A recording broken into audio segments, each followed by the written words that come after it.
Oh, dicoba. Bisa. Kok dari pegang? Mau ke berapa? Oh, itu nang laptop ya. Usulnya geser. Sip. Oke, sip. Wis gak apa. Baik, bismillahirrahmanirrahim. Assalamualaikum warahmatullahi wabarakatuh. Waalaikumsalam warahmatullahi wabarakatuh. Alhamdulillah, Ustadz yang alhamdulillah pada kesempatan ini bisa berkumpul. Jadi mohon izin saya akan menyampaikan sedikit hal berbagi terkait dengan budaya positif atau salah satu materi yang saya dapatkan di program Guru Penggerak yang mungkin insya Allah harapan kami materi sedikit ini, materi kecil ini bisa bermanfaat untuk ustadz-ustadz sekalian dalam proses pendampingan anak-anak, baik itu di sekolah ataupun di rumah. Baik, langsung saja tanpa berlama-lama kita awali pertemuan kita pada siang hari ini dengan bacaan basmalah bersama-sama. Bismillah. Baik, selanjutnya next. Jadi hari ini kita akan belajar budaya atau kita sharing ya terkait dengan budaya positif. Ada dua kata di sini, ada budaya, ada positif. Artinya namanya positif artinya ada banyak hal-hal yang mungkin nanti bisa bermanfaat untuk ustadz-ustadz sekalian. Next. Jadi agenda kita nanti insya Allah mulai dari pembukaan, kemudian kompetensi lulusan, pemahaman inti, eksplorasi konsep sampai dengan refleksi. Next. Nah, sebelumnya mungkin saya ingin bertanya dulu kepada ustadz-ustadz sekalian. Yang pertama, menurut Ustadz Pur, hukuman dapat mendisiplinkan anak. Apakah Ustadz Pur setuju dengan pernyataan ini? Tidak setuju. Tidak setuju ya.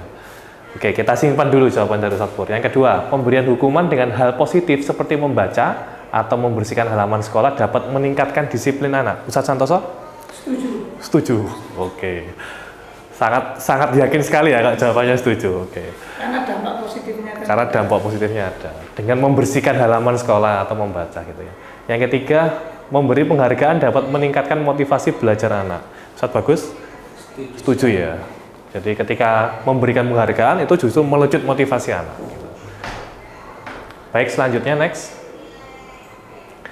Nah, ini yang mungkin perlu kami sampaikan di awal. Mungkin monggo sudah Bilkis bisa bergabung di. Saya lanjutkan. Kalau kita menggenggam tangan seperti ini, kira-kira ketika ada teman kita, mungkin Ustadz Santoso, ketika Ustadz Santoso menggenggam tangan seperti ini, ketika mau saya buka, apakah mau Ustadz Santoso semakin lemas atau semakin kuat genggamannya? Semakin kuat. Ya, semakin untuk bertahannya semakin kuat. Begitu juga mungkin anak-anak kita. Semakin kita berusaha untuk mencari informasi itu ya, maka dia akan semakin defend bahasanya. Semakin menutup dirinya. Semakin kita menekan lagi, maka juga akan semakin menutup. Maka bagaimana supaya itu bisa terbuka pelan-pelan? Ya maka kita harus memahami bagaimana secara utuh peserta didik kita. Nah itu nanti secara garis besar bagaimana kita memahami akan masuk dalam budaya positif ini. Next. Nah, kira-kira dari sini mungkin satu saja. Kita berusaha memahami pandangan orang lain tentang dunia. Kira-kira dari sini sebenarnya yang bisa memiliki kontrol atau pilihan itu siapa? Diri kita ya, diri kita sendiri ya. Bagaimana diri kita itu ya yang bisa mengontrol dan menstimulusnya diri kita sendiri. Bagaimana kita bisa memanajer diri kita supaya bisa berusaha memahami pandangan orang lain tentang dunia. Mungkin ada berapa banyak sekali di sini. Mungkin di kesempatan yang lainnya akan kita bedah satu persatu. Next. Nah, kayaknya Ustadz Santoso ini sangat tertarik ya dengan diagram ini ya, dengan opo gila. Tapi dari sini insya Allah banyak manfaatnya, Ustadz ya. Disiplin positif, ada teori kontrol atau teori pilihan yang mana kita, jika Anda tidak bisa mengontrol orang lain, hanya Anda yang bisa mengontrol diri Anda. Nah, tadi pernyataan yang pertama tadi. Kalau kita tidak bisa mengendalikan orang lain, minimal kita bisa mengendalikan diri kita sendiri. Nah, kenapa? Karena belajar kontrol diri dengan menggali potensi kita agar tercapai tujuan yang semestinya kita capai. Jadi minimal kalau kita bisa mengontrol diri, paling enggak bisa mengamankan diri kita. Meskipun kita tidak bisa mengontrol orang lain. Yang kedua, semua perilaku memiliki tujuan. Nah, ini banyak lagi. Ada teori motivasi, kemudian bagaimana ada motivasi ekstrinsik. Ekstrinsik itu berarti motivasi luar ya. Kemudian ada motivasi intrinsik. Yang ketiga, model berpikir menang-menang atau win-win solution. Kalau saya menang ya jangan sampai lawan kita kalah. Kalau lawan kita menang ya jangan sampai juga diri kita yang kalah. Artinya sama-sama positif, sama-sama mendapatkan win-win solution. Kemudian yang terakhir adalah realitas kebutuhan yang kita berbeda. Nah, tentunya setiap individu kebutuhannya berbeda. Ustadz Santoso, Ustadz Pur, Ustadz Bagus, Ustadz Azhar, Ustadz Bilqis tentunya punya kebutuhan yang berbeda di masing-masing. Next. Nah, lantas apa sih disiplin itu? Jadi disiplin itu sebenarnya adalah istilahnya ini, belajar. Jadi disiplin itu bukan mentaati aturan, tapi adalah belajar. Artinya orang yang belajar disiplin ya belajar proses belajar. Bagaimana dia untuk menggali potensinya di masing-masing. Next. Nah, ini tadi yang dinamakan ada motivasi itu ada motivasi eksternal, ada motivasi internal. Untuk yang pertama ini kira-kira Ustadz ada untuk menghindari ketidaknyamanan, apa yang akan terjadi apabila saya tidak melakukannya? Pertanyaan yang muncul kan, apa yang akan terjadi apabila saya tidak melakukannya? Berarti kan ini dia takut kan, kalau ada hukuman atau apa. Berarti itu motivasi eksternal atau internal? Eksternal, karena dari luar, ancaman kan ya. Tapi kalau saya akan menjadi orang yang seperti apa bila saya melakukannya? Misalkan saya belajar dengan giat, berarti kan itu kebutuhannya untuk diri saya sendiri, supaya saya bisa menjadi seperti ini. Berarti itu motivasi apa? Internal. Kira-kira dari motivasi eksternal atau internal yang lebih condong untuk bisa diterapkan? Lebih condong kemana Ustadz? Internal atau eksternal? Internal. Nah, maka motivasi internal inilah tujuan daripada disiplin positif. Jadi harapannya nanti anak itu terlambat atau tidak terlambat, hadirnya itu dari motivasi internal atas kebutuhannya dirinya sendiri. Nah, gitu. Next. Nah, ini dari Bapak kita terkait dengan apa sih merdeka itu. Merdeka itu artinya tidak hanya terlepas dari perintah, akan tetapi juga cakap buat memerintah diri sendiri. Artinya mengontrol diri itu ya memang sangat-sangat penting. Next. Nah, ada pertanyaan yang terakhir tadi, penghargaan itu melejitkan motivasi. Ternyata ini satu-satu. Jadi ada istilah dihukum oleh penghargaan. Nah, di sini disebutkan bahwa penghargaan itu justru menghukum. Penghargaan itu justru mengurangi ketepatan. Penghargaan itu tidak efektif dan penghargaan merusak hubungan. Ternyata penghargaan itu tidak semuanya positif. Tapi ternyata dampak panjangnya adalah malah itu merusak ini tadi. Bisa jadi motivasinya bukan untuk internalnya tapi untuk mendapatkan penghargaan. Kalau itu 1 kali, 2 kali, mungkin menurut saya kita tidak apa-apa sebagai stimulus, tapi untuk selanjutnya mungkin perlu dikoreksi lagi. Next. Nah, ini yang dimaksud dengan dihukum oleh penghargaan, mulai penghargaan menurunkan kualitas, kemudian penghargaan mematikan kreativitas, penghargaan mengurangi motivasi intrinsik. Next. Nah, kira-kira di sini kita tebak-tebakan ya. Dari tindakan guru mungkin satu saja ya. Hukuman atau konsekuensi. Kita kan sudah sangat familiar dengan dua kata itu. Ini termasuk hukuman atau konsekuensi. Yang pertama, mencatat 100 kali di dalam buku dengan kalimat saya tidak akan terlambat lagi karena terlambat ke sekolah. Kira-kira itu hukuman atau konsekuensi? Hukuman. Yang kedua, lari mengelilingi lapangan basket 2 kali karena terlambat hadir di sekolah. Hukuman. Tapi kalau ini, menggantikan kertas tugas temannya yang telah dicoret-coret. Konsekuensi. Nah, tampaknya sudah tanpa perlu dijelaskan sudah bisa membedakan ya antara hukuman dan konsekuensi. Next. Kita coba jawabannya Ustadz Sadari benar atau salah? Tuh, benar ya, luar biasa. Ustadz Santoso, Ustadz Bagus tadi, wah keren sekali. Hukuman benar ya. Karena apa? Kalau hukuman itu ya akhirnya dia takutnya kan karena hukuman itu tadi kan ya. Berarti motivasi eksternal tadi kan ya. Tapi kalau konsekuensi menggantikan kertas tugas teman yang telah dicoret-coret, ada nilai-nilai di situ. Ada nilai-nilai kesepakatan sudah dibentuk sehingga orang yang menggantikan kertas itu merasa tidak seperti ancaman, tapi itu memang sudah tanggung jawab dirinya untuk menyelesaikan masalah. Next, hukuman dan konsekuensi. Nah, ini saya kira perbedaan hukuman dan konsekuensi. Nah, saya kira Ustadz Santoso ini sudah hafal daripada, mungkin ini hanya sekian, tapi Ustadz Santoso kamusnya sudah lebih dari ini. Insya Allah. Next. Nah, ini ada hukuman, ada konsekuensi, ada restitusi. Ada timbul istilah baru ini satu-satu. Restitusi. Apa itu restitusi? Next. Nah, ini dia. Jadi restitusi secara definisi itu pewanjang begini. Artinya apa? Menciptakan kondisi bagi murid untuk memperbaiki kesalahan mereka. sehingga mereka bisa kembali pada kelompok mereka dengan karakter yang lebih kuat. Artinya apa? Dia sudah punya kesalahan, tapi bagaimana diajak untuk mereka sendiri yang menemukan solusi. Itu namanya restitusi.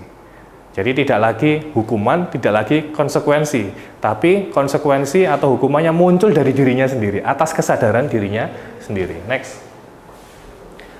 Nah, ini ciri-ciri restitusi, mulai dari bukan untuk menebus kesalahan, untuk memperbaiki hubungan, tawaran dan bukan paksaan, sampai dengan restitusi mengembalikan murid yang berbuat salah pada kelompoknya, sehingga bisa diterima kembali di kelompoknya. Next.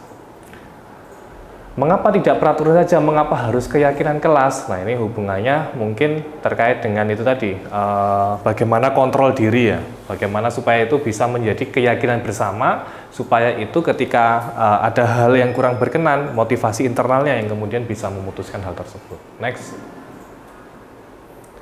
Nah, ini mulai dari budaya positif, ketika nanti lingkungan positif terbentuk dengan apa? Adanya keyakinan kelas. Next. Nah, ini ada kesepakatan-kesepakatan kelas yang mungkin di kita namanya adalah kontrak belajar gitu ya. Ustadz Wilkis, Ustadz Azhar, Ustadz Pur menerapkan kontrak belajar bagaimana datang tepat waktu. Ini kan kesepakatan.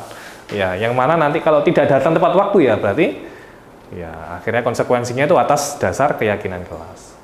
Next. Nah, ini adalah peraturan dan ini adalah keyakinan kelas. Kalau peraturan selalu dikembalikan buku tempatnya, tapi kalau keyakinan kelas lebih ke arah tanggung jawab. Next. Nah, jadi semuanya itu sebenarnya adalah ada yang namanya kebutuhan dasar manusia. Jadi manusia itu secara teori kebutuhan dasarnya 5 ini. Yang pertama tentunya bertahan hidup. Yang kedua kasih sayang. Jadi manusia itu butuh untuk disayang, butuh untuk dikasih. Yang ketiga kesenangan. Yang keempat kebebasan dan yang kelima adalah penguasaan. Kalau itu kemudian dirasakan oleh manusia itu, insya Allah manusia itu akan mengikuti apa yang dilakukan sesuai dengan kebutuhan dasarnya. Next. Nah, bagaimana posisi kontrol ini untuk membantu kita dalam memenuhi kebutuhan dasar manusia. Next.